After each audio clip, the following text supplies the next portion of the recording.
नमस्कार मेरे प्यारे भाइयों बहनों, आइए सारे अस्पताल में आपका स्वागत है, हार्दिक अभिनंदन है। तो दोस्तों, हम आपके सामने लेकर आ चुके हैं 16 और 17 अप्रैल 2023 का राजस्थान राज्य विशेष करंट अफेयर। तो मेरे प्यारे भाइयों बहनों, सबसे पहले वही पुरानी बात, आप पीडीएफ ले लीजिए। आप जाकर पीडीएफ मिलेगी आपको आपके अपने या फिर हमारे यूट्यूब चैनल पर, जिसका नाम है IAS। वैसे आप ही का चैनल है, हमारा तो क्या, आप ही ने बनाया है। IAS RAS विद RJ, ये आपके यूट्यूब टेलीग्राम चैनल का नाम है। इसको आप जाइए, जाकर ज्वाइन कीजिए और वहाँ से ब्रांड न्यू पीडीएफ ले लीजिए, ठीक है। और पीडीएफ आपको हैंड रिटन मिलेगी एकदम, और लेटेस्ट मिलेगी, ठीक है।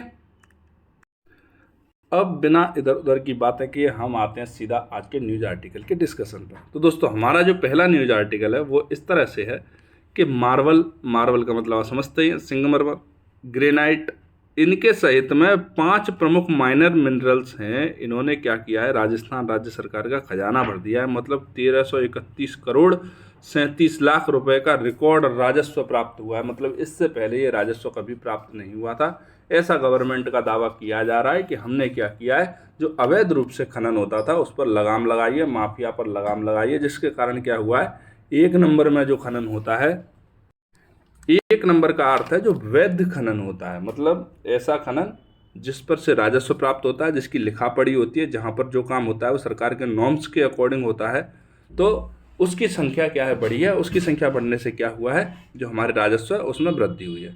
तो हमारे जो इम्पोर्टेंट है एग्जाम के लिए वो है प्रमुख 5 कौन कौन से माइनर मिनरल्स हैं जिनके अंदर क्या हुआ है, राजस्व में वृद्धि हुई है, ठीक है। अपन पांचों मिनरल्स के बारे में जानते हैं, कौन कौन से 5 मिनरल्स हैं। अब उनके बारे में जानेंगे तो ये भी जान लेंगे भाई कहाँ कहाँ से प्राप्त हो रहे हैं, ठीक है। तो अपना पहला जो कौन कौन से 5 मिनरल्स हैं उनके बारे में जान लो पहले। तो 5 मिनरल्स जो हैं, जो मेंशन किए हैं, जिनसे 1331 करोड़ रुपए का राजस्व प्राप्त हुआ है, वो है, एक तो अपना मैशनरी स्टोन है। क्या है, मैशनरी स्टोन। दूसरा क्या है, संगमरमर या मार्बल। तीसरा क्या है, ग्रेनाइट है। और क्या है, सैंड स्टोन है। और क्या है, लाइम स्टोन है। मतलब वो सारी की सारी चीज़ें जो कहीं ना कहीं कंस्ट्रक्शन के काम में आती हैं, इस तरह की चीज़ में काम में आती हैं, उन्हीं को माइनर मिनरल बोलते हैं, ठीक है दोस्तों। बाकी जो इंडस्ट्री के काम में जो चीज़ें आ रही होती हैं उनको अपन मेजर मिनरल्स ही बोलते हैं, ठीक। अब अपन सबसे पहले बात कर लेते हैं मैशनरी स्टोन की, कि मैशनरी स्टोन क्या है, ठीक है। तो मैशनरी स्टोन का सीधा सीधा मतलब होता है इमारती पत्थर। जो पत्थर इमारत बनाने के काम में आ रहा है वो कौन सा पत्थर है, मैशनरी स्टोन है, इमारती पत्थर है। अब आप बोलोगे सर इमारती पत्थर तो हर जगह है, संगमरमर भी तो इमारती है, ग्रेनाइट भी तो इमारती है। हाँ भैया, ये सारे के सारे इमारती पत्थर ही हैं। लेकिन जब हम इन सारे के सारे प्लेटफॉर्म जो पत्थरों को एक प्लेटफॉर्म पर पढ़ते हैं तो इनमें जो अंतर होता है, बेसिक अंतर, उनको लेके चलते हैं। इमारती मैशनरी स्टोन का सीधा सीधा मतलब है जिसकी दीवारें खड़ी की जाती हैं, ठीक है, जिसकी पट्टियाँ निकलती हैं, छत पर चढ़ाने वाली। आजकल तो आरसीसी का ज़माना आ गया, पहले छत पर पट्टियाँ होती थी। तो इस तरह की जो चीज़ें होती थी वो क्या है, वो मैशनरी स्टोन कहा जाता है, ठीक है। तो इस प्रकार का मैशनरी जो स्टोन है सबसे ज़्यादा अच्छा कहाँ मिलता है, ये मिलता है राजस्थान में, सर्वाधिक होता है देश के अंदर। तो हम राजस्थान वाले सबसे ज़्यादा उत्पादन करते हैं इसके, और राजस्थान के अंदर जोधपुर वाले हमारे सबसे ज़्यादा उत्पादन करते हैं, ठीक है। तो राजस्थान में जो सर्वाधिक उत्पादन है मैशनरी स्टोन का वो है आपके जोधपुर के अंदर। अब आप बोलोगे सर दीवार की चुनाई और छत के पट्टियों के ऊपर तो बलुआ पत्थर भी रखा जाता है। हाँ भैया, रखा जरूर जाता है, लेकिन एक कैटेगरी होती है ना। क्रिकेट तो हम भी खेलते हैं, लेकिन खिलाड़ी तो वही है ना जो इंडिया टीम के अंदर खेल रहे हैं।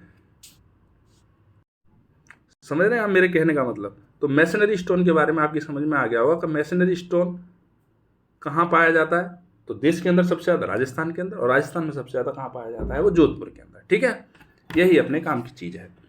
आगे चलते हैं, अपन देखते हैं संगमरमर के बारे में। संगमरमर क्या है, ठीक। संगमरमर वही वाला जिससे ताजमहल बना है भैया, हम नहीं होते तो ताजमहल नहीं बनता। ये है राजस्थान की औकात, ठीक। दोस्तों, ये कायांतरित चट्टान है, मतलब इसकी काया का अंतरण हो चुका है, इसकी काया का परिवर्तन हो चुका है। आप बोलोगे सर कैसे, तो देखो दोस्तों, पहले होता है ज्वालामुखी। ज्वालामुखी ये हो गया, यहाँ से लावा फूटा, अग्नि निकली और लावा आया, ये जम गया, ठीक है। ये हो गई आग्नेय, अग्नि से पैदा। जैसे आपने सुना होगा कौन्तेय मतलब कुंती से पैदा, राधेय मतलब राधा से पैदा। तो ठीक है, तो इसी तरह ये आग्नेय मतलब अग्नि से पैदा। सीधा अग्नि ठंडा हो जाएगी तो बन जाएगी कौन सी, आग्नेय। आग्नेय का मतलब होता है अवशादी। अवशादी का मतलब होता है, देखो मैं इसको एक फनी वे में आपको समझाता हूँ। आग्नेय मतलब अभी पैदा हुआ है, अवशादी मतलब अब इसकी शादी होगी। शादी होगी तो प्रेशर पड़ेगा, प्रेशर पड़ेगा तो बदल जाएगा, ठीक है। ठीक है, अवसादी से अर्थ निकाल लिया आपने।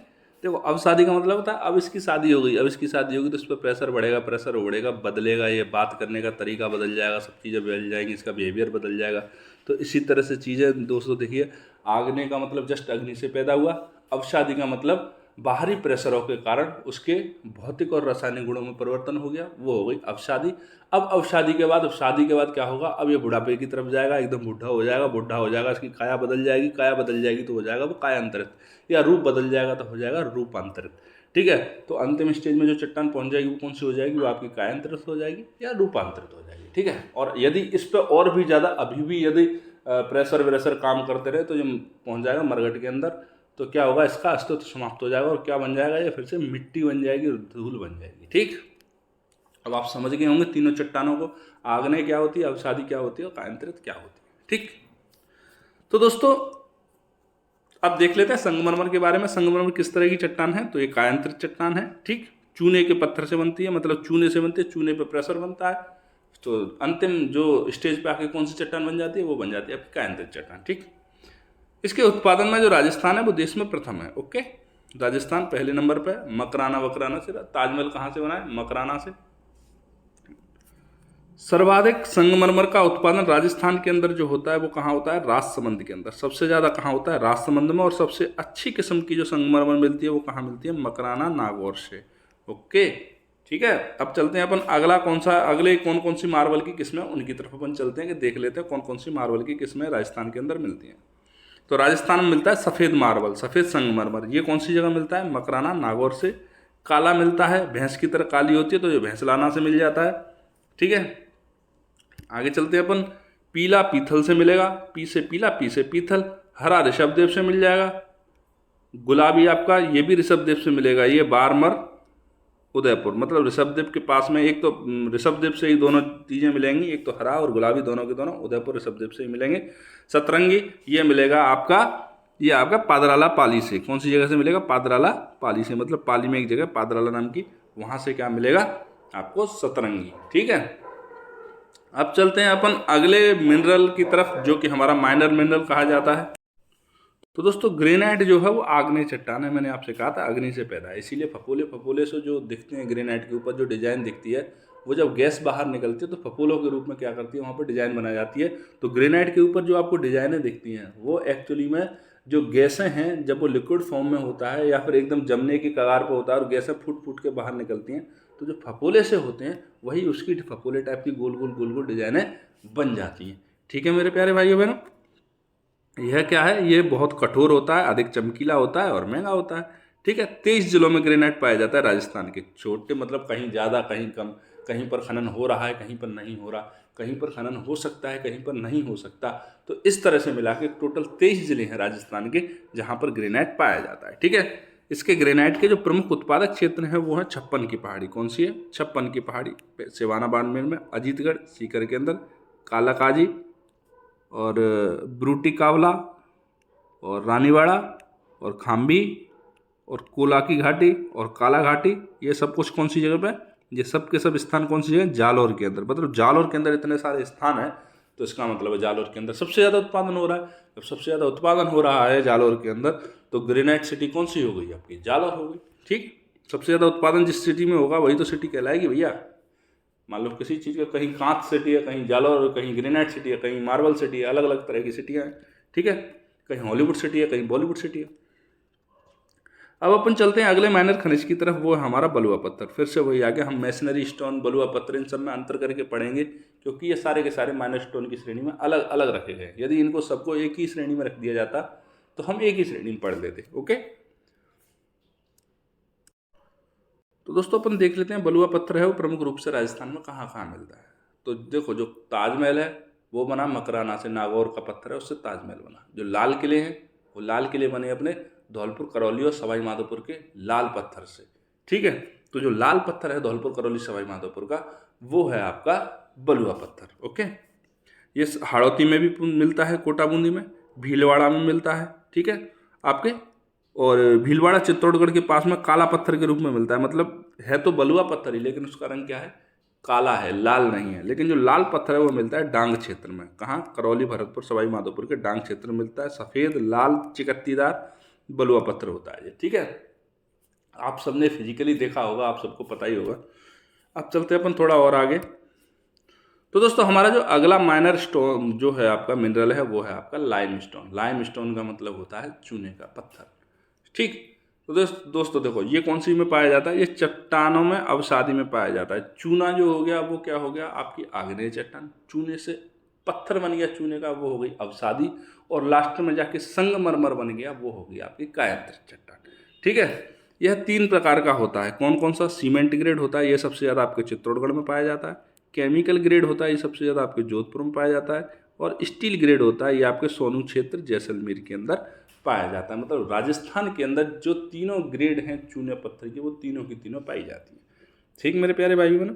इसके अलावा उदयपुर में, अजमेर में, सिरोही में और नागौर क्षेत्र में भी कुछ कुछ मात्रा में यह पाया जाता है। ओके, अब अपन चलते हैं दोस्तों आज की दूसरी इंपॉर्टेंट न्यूज़ की तरफ, कि आज की हमारी अगली दूसरी न्यूज़ इंपॉर्टेंट कौन सी है? वो है राजस्थान पुलिस का स्थापना दिवस 16 अप्रैल को मनाया गया, ठीक है।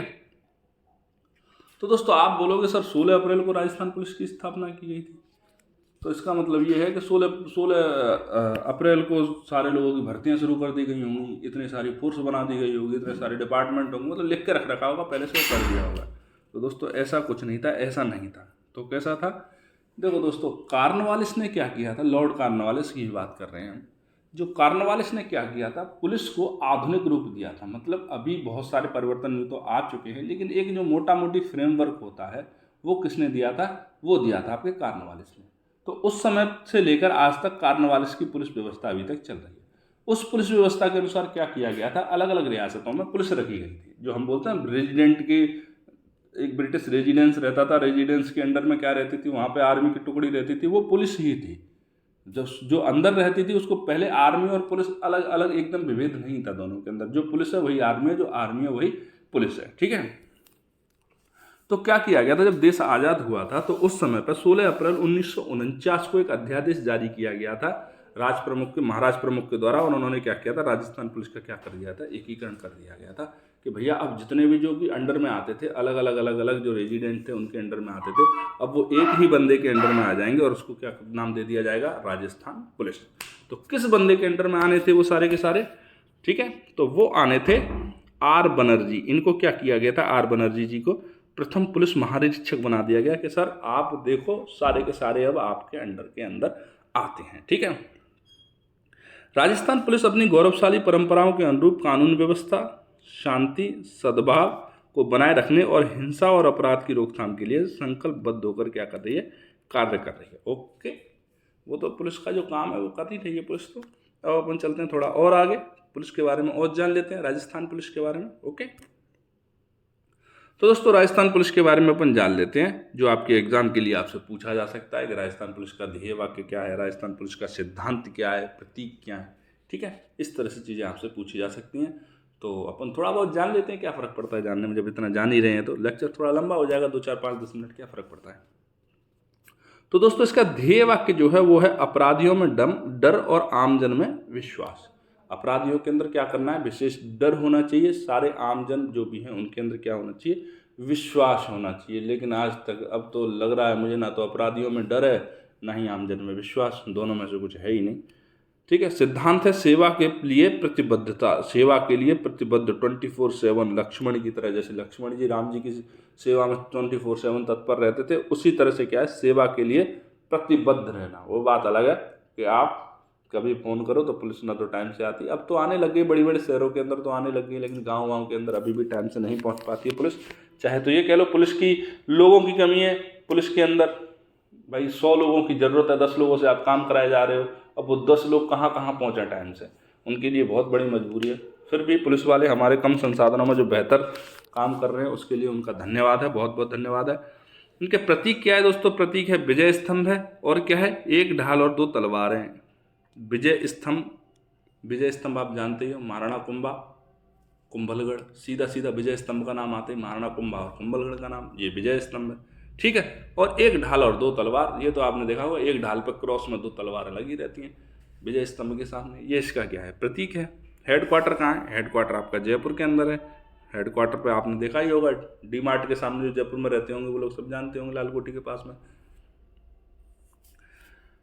पहला ध्वज जो दिया गया था राजस्थान पुलिस का वो दिया गया था 1954 के अंदर। कब दिया गया था? 1954 में जवाहरलाल नेहरू जी के द्वारा दिया गया था। ठीक है, यह गहरा नीला एवं लाल रंग का था।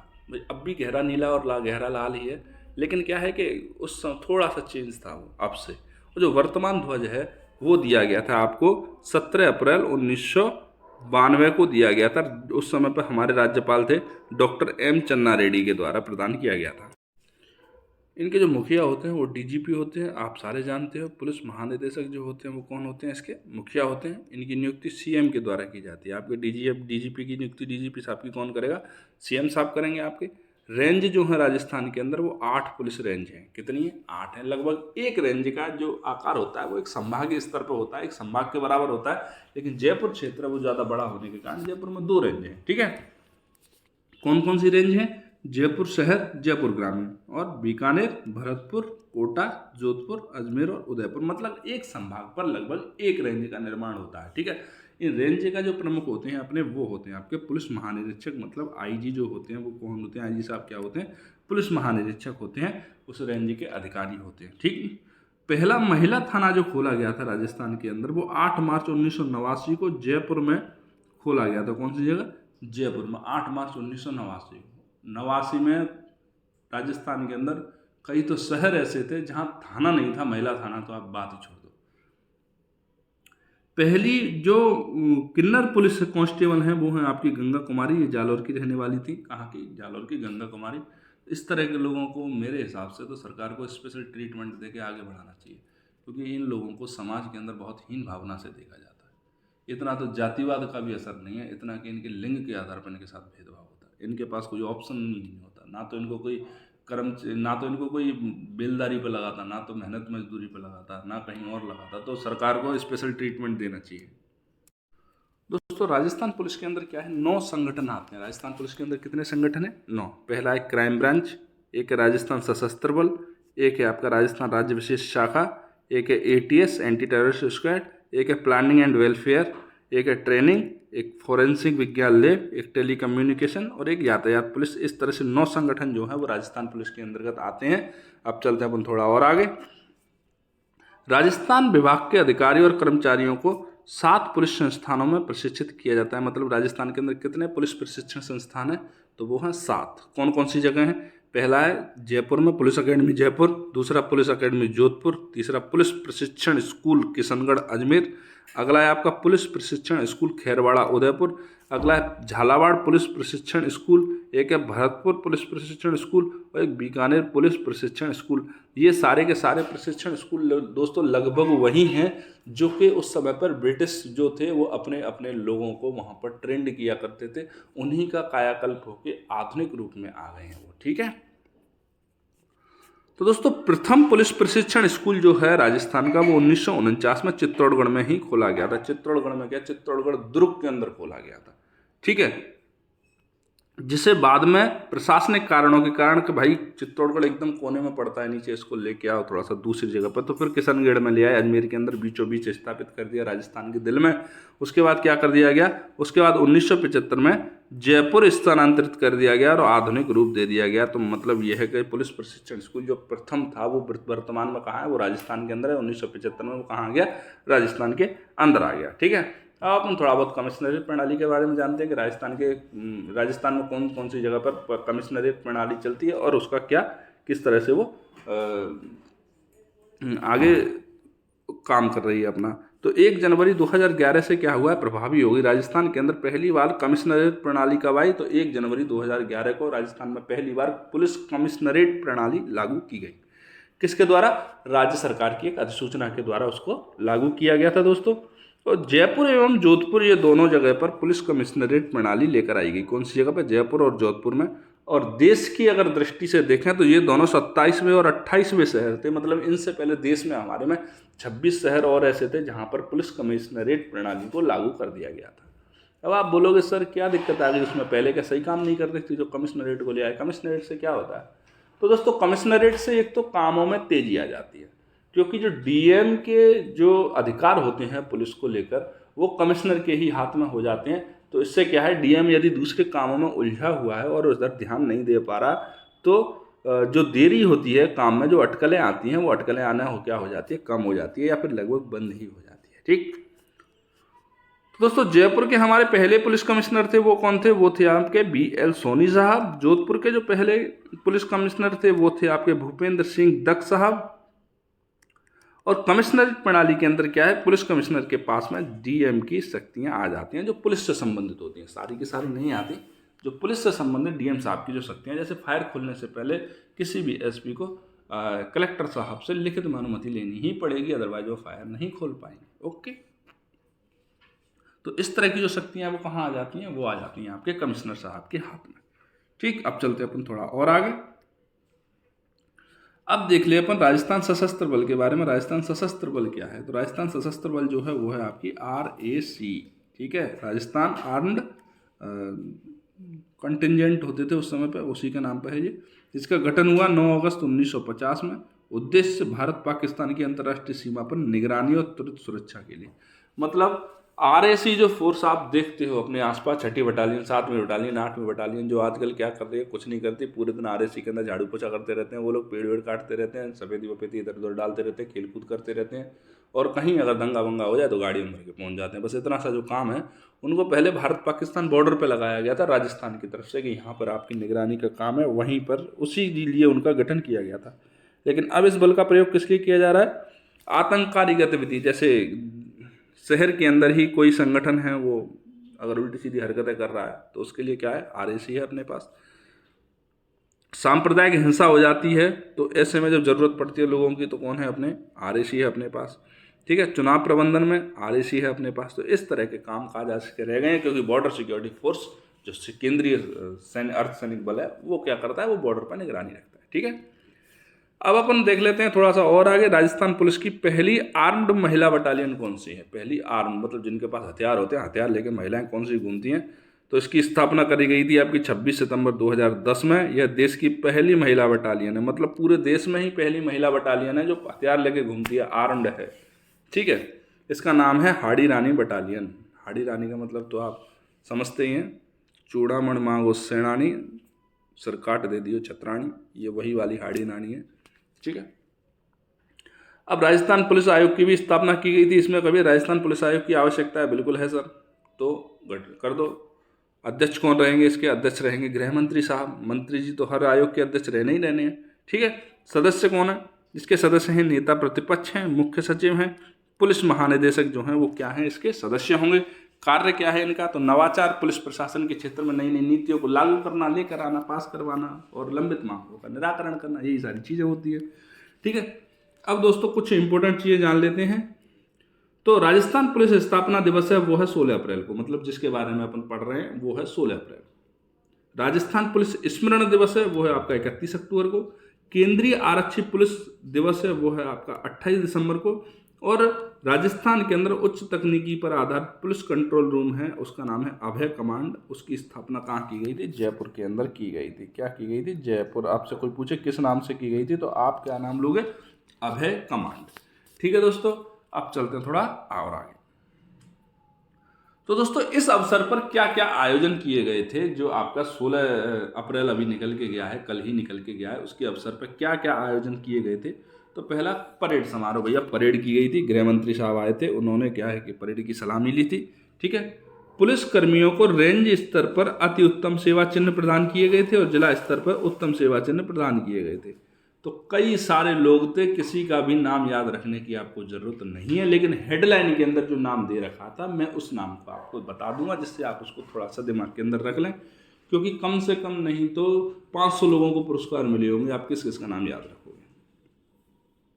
तो राजस्थान पुलिस अकेडमी, देखो मैं बता देता हूँ, नाम बता देता हूँ आपको पहले।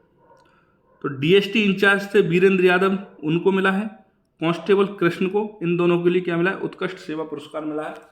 तो ये क्या है, हेडलाइन के अंदर थे, तो मैंने इनको बता लिया, क्योंकि इनका जो संबंध है वो बहुत बड़े केस से है। इनका पपला गुजर का एक केस था, पपला गुजर, उस केस से संबंध है इनका, तो केस भी बड़ा था। तो इन लोगों का नाम भी हेडलाइन के अंदर आया कि इन लोगों को उत्कृष्ट सेवा पुरस्कार दिया जा रहा है। नहीं तो इस तरह के हर एक डिस्ट्रिक्ट के अंदर 10-20 लोगों को मिला ही मिला हुआ। अब आप देख लो, अब तो 52 डिस्ट्रिक्ट और 10-10 के हिसाब से 500 लोग तो हो ही गए। ठीक है, तो इस अवसर पर और क्या किया गया था, राजस्थान पुलिस सभागार जो है, अकेडमी सभागार है, उसमें एक थीम थी Indian police present day challenge and road map for the future, मतलब अभी की जो चुनौतियां हैं वो और भविष्य के लिए रोड मैप। इस थीम पर क्या किया गया था, सेमिनार का आयोजन किया गया था। और क्या किया गया था उसके अगले दिन का मतलब ये है आज 17 तारीख, आज किस चीज़ का आयोजन किया जाएगा, तो आज आयोजन किया जाएगा tackling cyber crime police community outreach, पर इस पर सेमिनार का आयोजन किया जाएगा। इन दोनों के नाम को याद रखने की कोई विशेष जरूरत नहीं है। पहला वाला जो थीम है उसको आप याद रख लेना, Indian police present day challenge and road map for the future, ये ठीक है, इसको आप याद रख लेना। दूसरे वाले को भले ही याद मत रखना, एग्जाम में कोई नहीं पूछेगा आपसे। और एक और चीज़ है दोस्तों कि राजस्थान पुलिस हैकेथॉन पोर्टल को लॉन्च किया गया था, इसको भी याद रख लेना। राजस्थान पुलिस हैकेथॉन पोर्टल का लॉन्च कब किया गया था, 16 अप्रैल को राजस्थान पुलिस स्थापना दिवस के अवसर पर इसका क्या किया गया था, लॉन्चिंग की गई थी। अब अपन देख लेते हैं आगे सब सरफेस बैरियर। सब सरफेस बैरियर का मतलब होता है किसी भी सरफेस से थोड़ा सा ऊपर बैरिकेड लगा देना। उससे क्या होता है, उससे मान लो हवा है तो हवा रुकेगी, पानी जा रहा है तो पानी रुकेगा। तो कहाँ लगाया गया है इसको लगाया गया है जवाई नदी के अंदर। जब इसको जवाई नदी के अंदर लगाया गया है सरफेस से थोड़ा ऊपर, एकदम सरफेस में गाढ़े नहीं दिया गया, नहीं तो पानी का बहाव रुक जाएगा। सरफेस से थोड़ा ऊपर उसको स्थापित किया गया है। नीचे जगह है जहाँ से पानी निकल सके, ऊपर जगह है जहाँ से पानी निकल सके। 2 लाख सर फिर क्यों लगाया, बहाव को नियंत्रित करने के लिए, बहाव को रोकने के लिए। जो बरसात के मौसम में स्पीड में पानी आता है, स्पीड में निकल जाता है, उसको थोड़ा सा बहाव को कम करने के लिए सब सरफेस बैरियर लगाए गए। ठीक है, तो सर इनको लगाने से फायदा क्या होगा, एक तो चलो बहाव रुक गया, और क्या होगा दोस्तों, जब बहाव रुकेगा तो क्या होगा, जल रिचार्ज होगा, जमीन के अंदर पानी उतर पाएगा। बहाव नहीं रुकेगा तो सीधा निकल जाएगा। ठीक है, जब पानी नीचे उतरेगा तो क्या होगा, गांव के कुओं में और ट्यूबवेल में क्या होगा, भूजल स्तर के अंदर बढ़ोतरी होगी। क्या होगा, भूजल स्तर के अंदर बढ़ोतरी हो जाएगी। ठीक है मेरे प्यारे भाइयों बहनों, अब चलते हैं थोड़ा और आगे, अपन जान लेते हैं जवाई नदी के बारे में। तो जवाई नदी का उद्गम कहाँ से होता है, तो ये होता है गोरिया गांव उदयपुर से। कौन सी जगह से, गोरिया गांव उदयपुर से। यह पाली और जालौर के अंदर बहती है। कहाँ बहती है, पाली और जालौर के अंदर। सायला जो है, सायला गांव है आपका, बिराना गांव सायला के पास में, या सायला या बिराना दोनों पास पास में ही गांव है। ठीक है, तो इनके पास में क्या है, ये खारी में मिलती है। और खारी कहाँ मिल जाती है, फिर ये बाद में कहाँ मिल जाती है, लूनी के अंदर। ठीक है, तो अंत में इसकी डेस्टिनेशन क्या है, इसकी डेस्टिनेशन है लूनी नदी। ओके, जवाई पर जो नगर बसे हुए हैं उनके बारे में देख लेते हैं। तो पहला है सुमेरपुर, अगला है शिवगंज, ये सिरोही के अंदर है, सुमेरपुर पाली के अंदर है, और जालौर तो पूरा का पूरा ही जवाई नदी के किनारे पर बसा हुआ है। ठीक, सुमेरपुर के अंदर जवाई बांध भी बनाया गया है जवाई नदी के ऊपर। यहाँ से जलापूर्ति किसको पूरी होती है भैया, इसको पूरे के पूरे पाली को जो है आपके सुमेरपुर से या जवाई बांध से क्या होती है, पानी की आपूर्ति होती है। ठीक, अब अपन चलते हैं थोड़ा और आगे है अपनी शेखावाटी युवा महोत्सव। मतलब शेखावाटी के अंदर क्या किया जाए, तो दोस्तों इसका आयोजन कब किया जाएगा, इसका 18 और 19 अप्रैल को आयोजन किया जाएगा। कहाँ किया जाएगा, गवर्नमेंट मेडिकल कॉलेज सीकर के अंदर इसका आयोजन किया जाएगा। ठीक है, इसमें 15 से 29 वर्ष आयु वर्ष के जो युवा हैं वो भाग लेंगे, इसीलिए तो युवा महोत्सव है। ठीक है, इसमें 5 जिलों के युवा भाग लेंगे, दौसा, अलवर, जयपुर, सीकर और झुंझुनू, यहाँ के युवा इसके अंदर शामिल होंगे। इसमें क्या किया जाएगा, अलग अलग तरह के कंपटीशन का आयोजन किया जाएगा। खेल प्रतिस्पर्धा होगी, आपकी पढ़ाई से संबंधित प्रतिस्पर्धा होगी, साहित्य से संबंधित प्रतिस्पर्धा होगी, डिबेट से संबंधित प्रतिस्पर्धा होगी। तो इस तरह की क्या है, प्रतिस्पर्धाओं का आयोजन किया जाएगा। ठीक है, तो दोस्तों आप चलते हैं थोड़ा सा और आगे।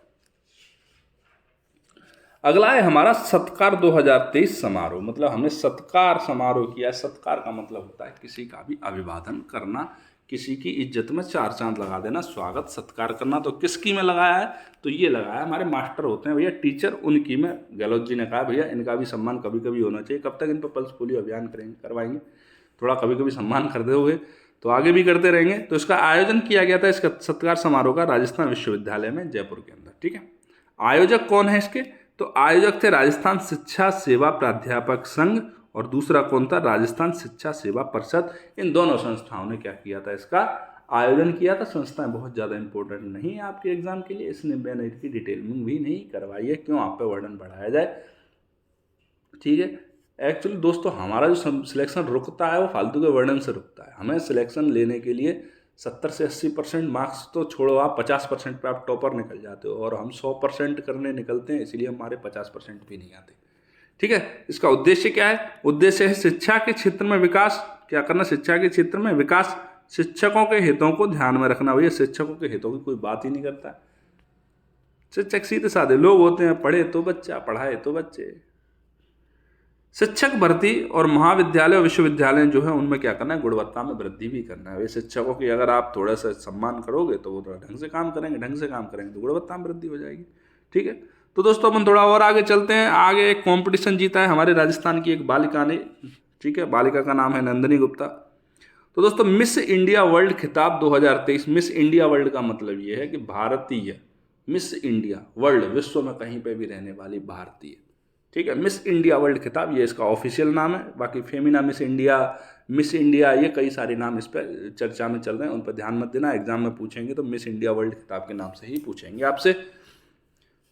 2023 का इसका आयोजन कौन सी जगह किया गया था दोस्तों? तो देखो पहले अपन देख लेते हैं विनर कौन है। तो विनर है आपके नंदिनी गुप्ता, कोटा राजस्थान की रहने वाली हैं। फर्स्ट रनर अप हैं जो है श्रेया पूंजा हैं, वो दिल्ली की रहने वाली है। सेकंड रनर अप हैं जो है वो है थोउनाओ जाम स्ट्रेला ल्यूवांग, नाम है इसका थोउनाओ जाम स्ट्रेला ल्यूवांग, ये मणिपुर की रहने वाली हैं। ठीक है। आयोजन स्थल कौन सा था? तो इम्फाल मणिपुर के अंदर ही इसका आयोजन किया गया था। संस्करण कौन सा था? 59, मतलब इससे पहले 58 डिवाज और रह चुकी है हिंदुस्तान के अंदर। पार्टिसिपेंट कितने थे? तो टोटल 30 पार्टिसिपेंट थे भारत के सभी राज्यों और यूनियन टेरिटरी से मिलाकर। ओके मेरे प्यारे भाइयों बहनों, अब अपन चलते हैं थोड़ा सा और आगे। तो आज की हमारी जो अंतिम न्यूज आर्टिकल है वो है दोस्तों डॉक्टर भीमराव अंबेडकर राजस्थान दलित आदिवासी उद्यम योजना। अब इस योजना के नाम का पोस्टमार्टम कर दो आप। डॉक्टर अंबेडकर मतलब अंबेडकर साहब से प्रेरित होकर ली गई है। तो किसके लिए है भैया ये? तो राजस्थान में नाम ही दे दिया है, राजस्थान के आदिवासी और दलितों के लिए उद्यम प्रोत्साहन। मतलब भैया आप बिजनेस को बढ़ाओ, बिजनेस करो। कब तक जानवरों को मार के खाते रहोगे जंगलों के अंदर? ठीक है। कब तक दूसरों के यहाँ नौकरियां करते रहोगे? अपना खुद का बिजनेस करना सीखो।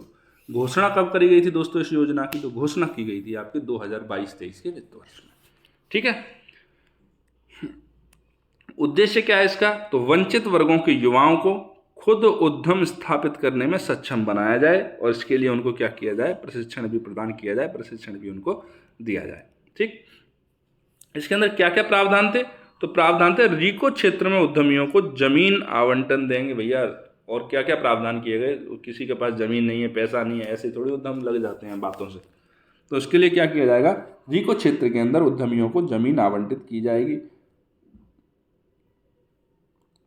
रीको क्षेत्र में उद्यमियों को जमीन आवंटन की देय राशि की जो किस्तें हैं उन पर ब्याज जो है वो पूरी तरह से छूट दी जाएगी। ब्याज नहीं लिया जाएगा उनसे। आपने 10 रुपये कर्जे के लिए तो 10 रुपये ही लौटा देना। आपसे 1 रुपया भी ब्याज का नहीं लिया जाएगा। आगे जमीन रूपांतरण शुल्क में 75% रियायत। आप देखते हो ये कन्वर्ट शुदा है, ये कन्वर्ट नहीं शुदा है, तो वो कन्वर्ट जो वाला होता है उसी को रूपांतरण बोलते हैं। तो उसका जो शुल्क होता है उसमें बहुत पैसा लगता है, तो उसको 75% की छूट दे दी गई। यदि आप दलित हो और आदिवासी हो तो आपको 75% की छूट रहेगी। ठीक। मेरी समझ में एक बात नहीं आती, जो लोग दलित हैं और कलेक्टर बने बैठे हैं उनको क्या बात की छूट? जो लोग, ये इकोनॉमिक आधार पर होना चाहिए, जाति आधार पर नहीं होना चाहिए। जमीन खरीद, लीज, ऋण दस्तावेज, इन पर स्टाम्प ड्यूटी में क्या है? 100% की छूट दी जाएगी। प्रशिक्षण प्रदान करने के लिए इनक्यूबेटर सेंटर बनाए जाएंगे। मतलब जगह जगह पर अस्थायी रूप से केंद्र बनाए जाएंगे कि आप यहाँ पर आओ, 15 दिन, 20 दिन, 6 महीने यहाँ पर क्या करो? ट्रेनिंग करो, यहाँ से बाहर जाओ और दुनिया में उजाला फैलाओ। ठीक है मेरे प्यारे भाइयों बहनों, तो आज का अपना न्यूज आर्टिकल डिस्कशन यहीं पर होता है समाप्त। अगर आपको अच्छा लगा हो, आपको लेक्चर अच्छा लगा हो, तो आप यूट्यूब चैनल को सब्सक्राइब करें, लाइक करें, शेयर करें। तो दोस्तों आपसे मिलते हैं नए वीडियो में नए आर्टिकल के साथ में। तब तक के लिए जय हिंद, जय भारत।